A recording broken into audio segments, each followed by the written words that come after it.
A URL genuinely has real distinct parts: protocol, domain, path, and query, each with a real specific job. In this video, you'll break down a real URL piece by piece.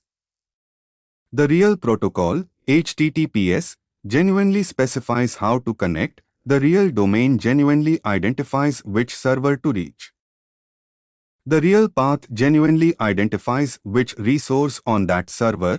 The real query string genuinely passes extra parameters, like an ID.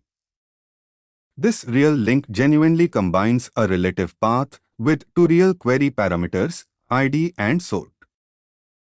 The real protocol specifies how to connect, HTTPS, etc. The real domain identifies which server to reach. The real path and query string genuinely identify the specific resource and parameters. Break down a real URL from your browser's address bar into its 4 parts. Ready to add real extra information to HTML tags with attributes?